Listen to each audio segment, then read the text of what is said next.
علی بھائی، اگلا سوال ہے، ہمارے سب کانٹیننٹ کے معاشرے میں مسلمانوں میں بھی یہ عقیدہ پایا جاتا ہے کہ شب جمعہ یعنی جمعرات اور جمعے کی درمیانی رات فوت شدہ رشتہ داروں کی روحیں اپنے اپنے گھروں میں لوٹ آتی ہیں، چنانچہ ان روحوں کو خوش کرنے کے لیے مولویوں کو کھانا بھجوایا جاتا ہے ہاں یہ بات ہے سر. تاکہ اس کا ثواب روحوں تک پہنچ جائے اور وہ روحیں خوشی خوشی واپس چلی جائیں۔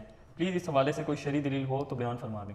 شریعت دلیل شریعت کیسے کیا لینا دینا میرے بھائی، یہ تو بابوں کی کہانی ہے. ہم اس پہ ہی کہیں گے، پہلے تو وہی عرض کریں گے کہ مرنے سے پہلے اے مسلمان کر لے اس پہ غور.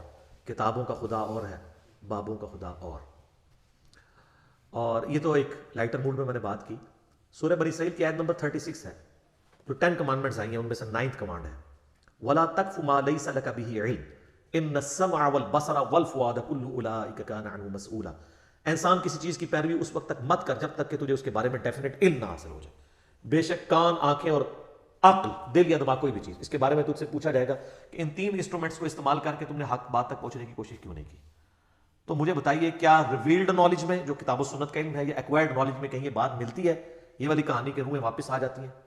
یہ تو ہندوؤں سے مستعار لیا گیا عقیدہ ہے. ان کے ہاں یہ آتما کا ایک کانسیپٹ ہے کہ جو بری آتما ہے وہ بھٹکتی رہتی ہے اور اچھی آتما جو ہے وہ پیس کے اندر چلی جاتی ہے. وہ تو جناب وہ تو یہ کہتے ہیں زلزلہ بھی آتا ہے، گائے نے ایک سینگ کے اوپر اٹھایا ہوا ہے کیا نام ہے زمین کو، اور جب تھک جاتی دوسرے پہ. تو یہ ساری توہمات ہیں. کالی بلی راستہ کاٹ دے، نحوست ہے، توہمات ہے. جوتی پہ جوتی چڑھ جائے، سفر لکھا ہوا ہے، توہمات میں سے ہے. کوا گھر کی منڈیر پہ بولے تو کوئی مہمان آنے کا پیش خیم ہے، یہ سب توہمات ہے. رات کے وقت جھاڑو نہیں دے سکتے، ناخن نہیں کاٹ سکتے. اتنی تہمت پرستی جو ہے وہ چل رہی ہے ہمارے معاشرے کے اندر. چونکہ ہم لوگ ہندوؤں کے ساتھ رہے، لہٰذا یہ ساری باتیں وہیں سے آئی ہیں کہ روحیں واپس آ جاتی ہیں گھروں میں. کوئی روح نہیں ادھر آ کے کیا کرنا ہے. وہ تو سورۃ المطففین میں ہے کہ وہ علیین اور سجین کے اندر ہے. نیک روحیں جو ہے علیین میں، بری جو ہے سجین کے اندر ہے. ان کا اب اس دنیا کے ساتھ کیا لینا دینا ہے؟ ہر بندے کی ایک یونیک روح ہے، انڈیپینڈنٹ روح ہے، اس کا دوسرے کی روح کے ساتھ کوئی تعلق نہیں ہے. تو دوسرے کے جسم میں جانے کی بات ہی نہیں ہے، بھٹکنے کی بات ہی نہیں ہے.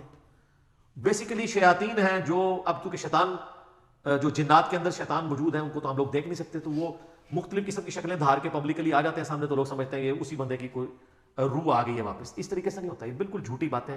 اسلام کا ایسے کوئی تعلق نہیں ہے. باقی جمعراتیں جو بیچتے ہیں وہ روٹی روزی ان کی چلنے دیں آپ. وہ جمعراتوں کی وجہ سے ہی تو یہ عقیدہ انہوں نے گھڑا ہوا ہے. ویسے ان کو بھی آپ جا کے ایک سائڈ پہ کر کے پوچھیں نا کہیں لکھا ہے تو کہیں گے ہے کوئی نہیں ہے، لیکن اصالہ ثواب کے لیے ہمیں جمعرات دے دیا کریں. تو ٹھیک ہے، میت کی طرف سے صدقہ ہو سکتا ہے. میرا تو اس کے اوپر لیکچر ریکارڈڈ ہے، مسئلہ 74، میت کی طرف سے صدقہ اور خیرات کا ثواب اسے ملتا ہے. صحیح مسلم حدیث ہے کہ میت کو 3 اعمال کا ثواب پہنچتا ہے. نمبر 1 علم کی بات جو اس نے اپنی زندگی میں کی، اس کے مرنے کے بعد بھی اسے ثواب ملے گا، جیسے امام بخاری امام مسلم کو مل رہا ہے. دوسرا صدقہ جاریہ، جو اپنی زندگی میں کوئی نیکی کا کام کیا اس کے بعد بھی جاری رہا، اسے ثواب ملے گا. تیسرا نیک اولاد جو اس کے لیے دعا کرتی ہے. اور اسی کو سپورٹیو سنن نسائی میں حدیث ہے، بخاری مسلم میں بھی اس کا کچھ حصہ موجود ہے.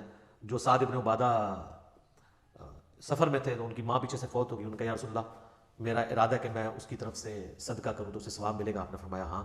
تو انہوں نے کنواں کھدوا دیا اور اس کا نام ہی پڑ گیا، یہ ام سعد کا کنواں ہے. تو وہ صدقہ خیرات کریں، مولویوں کی روٹی روزی لگا کے رکھیں. لیکن باقی ان سے زیادہ حقدار آپ کے غریب رشتہ دار ہیں، غریب ہمسائے ہیں. مولوی تو یقین کریں آلموسٹ روزانہ ہی چھوٹا گوشت کھا رہے ہوتے ہیں، وہاں لوگ بکرے دے کے جاتے ہیں.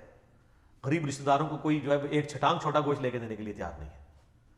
اور یہ لوگ عیاشی کی زندگی گزار رہے ہوتے ہیں. آپ ان سے پوچھیں، کہتے ہیں دیکھیں یہ تو برکت ہے، ہم نے علم دین حاصل کیا تھا تو ہم کھا رہے ہیں. یہ لادہ بات ہے کہ قرآن میں آتا ہے کہ اللہ کے نیک بندوں کی نشانی ہے جو اپنے مال میں سے دیے ہوا اللہ کی راہ میں خرچ کرتے ہیں. لوگوں کا دیا ہوا اپنے اوپر خرچ نہیں کرتے. بالکل 180 ڈگری ہے. لیکن قرآن پڑھا ہو تو پھر پتا ہونا ان کو. بھالے اس کا جواب موجود ہے، غریبوں کو چاہے وہ علماء کرام ہوں یا ائمہ مساجد ہوں آپ کھلا سکتے ہیں. لیکن یہ جو عقیدہ وابستہ کیا ہوا ہے نا، بالکل جھوٹا عقیدہ ہے. قرآن تو بالکل اپنے مقدمے میں واضح ہے. سورہ یاسین کے اندر اللہ تعالیٰ نے واضح طور پہ فرمایا، آپ سورہ یاسین 22ویں پارے سے شروع ہو کے 23ویں میں ختم ہوتی ہے، تو آپ پہلے ہی صفحہ جو ہے نا 23ویں صفحے کا، اس میں اللہ تبارک و تعالیٰ نے فرمایا، آیت نمبر ہے 31، الم یروا کم اہلکنا قبلہم من القرون انہم الیہم لا یرجعون. کیا انہوں نے نہیں دیکھا کہ ہم نے ان سے پہلے کتنی امتیں ہلاک کر دی ہیں، وہ اب کبھی بھی واپس دنیا میں لوٹ کے نہیں آنے والی. وَإِن كُلٌّ لَمَّا جَمِيعٌ لَدَيْنَا مُحْضَرُونَ. اور ان سب کے سب لوگوں کو اللہ تعالیٰ کے حضور جمع کر کے حاضر کیا جائے گا، یعنی قیامت سے پہلے وہ دنیا میں نہیں آ سکتے. اور جناب جو سورۃ الواقعہ کی رکت انگیز آیات ہے نا، سورۃ الواقعہ پارہ نمبر 27 میں بالکل اینڈ پہ جا کے سیکنڈ لاسٹ سورت آتی ہے، اس میں اللہ تبارک و تعالیٰ نے اس ٹروتھ کو ریویل کیا ہے. اللہ فرماتا ہے فلولا اذا بلغت الحلقوم. تو کیوں نہیں ہوتا کہ جب روح جو ہے وہ گلے میں جا کے اٹک جاتی ہے، یعنی کسی کی موت کا وقت آ جاتا ہے، نزع کا وقت.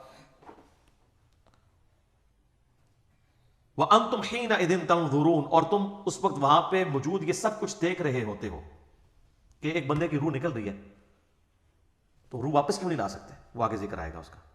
وَنَحْنُ أَقْرَبُ إِلَيْهِ مِنْكُمْ وَلَكِنْ لَا تُبْصِرُونَ، اور ہم مرنے والے کے تم سے بھی زیادہ قریب ہوتے ہیں لیکن تمہیں نظر نہیں آ رہے ہوتے. ظاہر اللہ اپنی شان کے لائق. نحن اقرب الیہ من حبل الورید، وہ ہماری رگے جان سے بھی زیادہ قریب.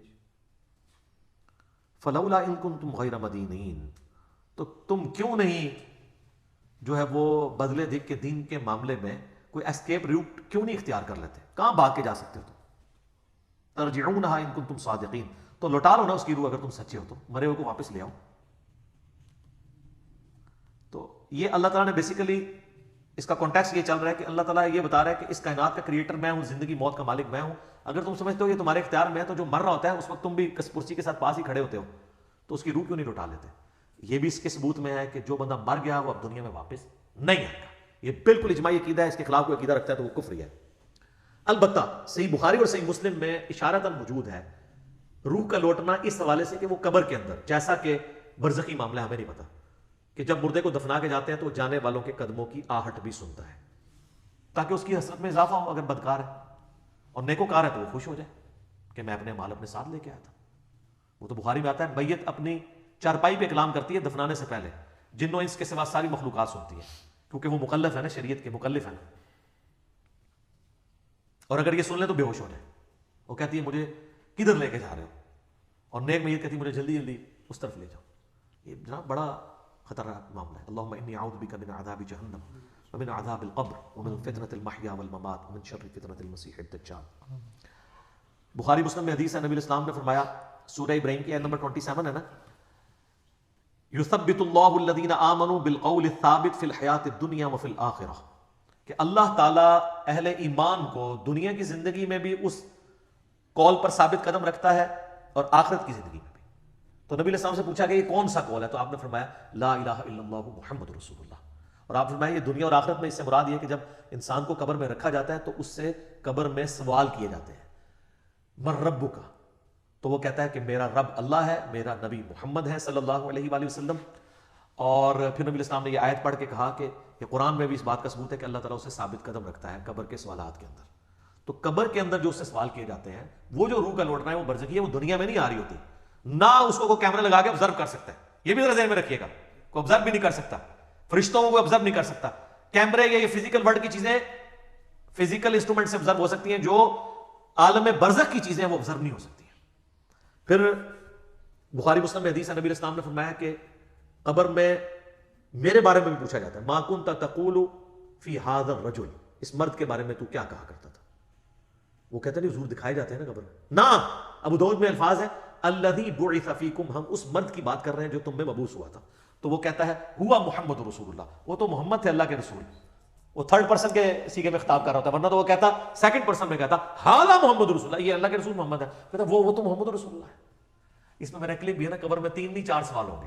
ترمذی میں تو حدیث ہے من ربک ما دینک من نبیک، تیرا رب کون، تیرا دین کیا، تیرا نبی کون. تو کدا مقلد، تو کہنا فڑکے دا، تیری کیڑی مسیتی، تیرا کیڑا بابا، اے کوئی نہیں بھائی، اے زمین دے اوتے ہوتے ہیں، زمین دے اندر اللہ کا سکہ چلتا ہے. ادھر بھی ان کا چل رہا ہے کہ اللہ نے کھلی چھٹی دی ہوئی ہے. مرنے کے بعد محمد رسول اللہ کا سکہ چلتا ہے، اللہ کا سکہ چلتا ہے. ابو داؤد میں آتا ہے کہ جو مؤمن ہے نا وہ یہ کہتا ہے کہ ربی اللہ، اور کہتا ہے دین الاسلام، اور کہتا ہے ہوا محمد رسول اللہ. تو چوتھا سوال پھر ہوتا ہے، 3 سوال ہیں قبر کے، 4 سوال میرا کلپ بھی. وہ فرشتے کہتے ہیں تجھے کیسے پتا چلا؟ وہ کہتا ہے میں نے اللہ کی کتاب پڑھی تو میں نبی علیہ السلام پہ ایمان لایا، ان کے سچ ہونے کی تصدیق کی، تو پھر اس کے لیے جنت کی کھڑکی کھول دی جاتی ہے. یہ چوتھا سوال ہے کہ اسے پتا. تو جنہیں کتاب پڑھی نہیں اور وہ حافظ قرآن علی نہیں پڑھتا، ترجمے نہ پڑھ رہا ہے، تائیں کو پتا لگتا ہے نا کہ لکھے ہے، ورنہ تو نہیں پتا چلے گا. اور بخاری میں ہے کہ منافق سے جب سوال ہوتے ہیں تو ہر سوال کے جواب میں کہتا ہے لا ادری لا ادری، ہائے آتا لا ادری لا ادری، ہائے افسوس مجھے کچھ پتا نہیں ہے. بولے اعوذ باللہ تعالیٰ. تو فرشتے اسے تو چوتھا سوال پھر کرتے ہیں. جب وہ کہتا ہے نا مجھے کچھ پتا نہیں، تو وہ پھر کہتا ہے کہ میں تو وہی کہتا تھا جو لوگ کہتے تھے، سنا کے سنی، یعنی ہم تو شروع سے ہی یہ ہیں، ہم تو شروع سے یہ ہیں، ہم تو شروع سے یہ مانتے ہیں، میں تو یہی کہتا تھا. تو فرشتے کہتے ہیں لا دریتا ولا تلیتا، کیا تو نے خود ادراک کرنے کی کوشش نہیں کی، خود پڑھنے کی کوشش نہیں کی، یا کوئی ایسا شخص جو تجھے بتا دیتا اگر تو پڑھنا نہیں جانتا تھا. تو فرشتے پھر اسے گرز مارتے ہیں اور زمین و آسمان کی ہر مخلوق اس کی آواز سنتی ہے سوائے جن و انس کے. اگر یہ سن لیں تو بے ہوش ہو جائیں. اور حقیقت بات ہے کہ آپ اتنے بڑے بڑے جو بزرگ دفنا کے آتے ہیں نا, ان کے گرز کی آواز اگر آپ کو آئے نا تو رحمت اللہ لے کہنا چھوڑ دو تسی. یہ شکر اللہ نے پردہ رکھا ہے, باہر آواز نہیں آتی ہے. تو یہاں پہ روحوں والا معاملہ ہے, لیکن وہ بھی اب روحوں کے ساتھ ساتھ آپ نے کتنے بزرگوں کو بیچ میں جو ہے وہ نگلوا دیا. لیکن یہ حقیقت ہے, یہ کتابوں کا دین ہے جی, یہ بابوں کا دین نہیں ہے. تو ہمارا تو مقصد یہ ہے کہ لوگوں کو کتابوں کے دین کے ساتھ جوڑیں بابوں کی بجائے. اور بابے وہ جو کتابوں کے ماننے والے ہیں, جو کتابوں کو نہیں مانتے وہ تو گستاخ بابے ہیں, ان کی بات ماننے کے لیے تیار نہیں. یہ روح والا عقیدہ بھی بابوں کا گھڑا ہوا ہے. یہ اذانیں شروع ہونے لگی ہیں انشاءاللہ. بقیہ کے سوالات اذانوں کے وقفے کے بعد.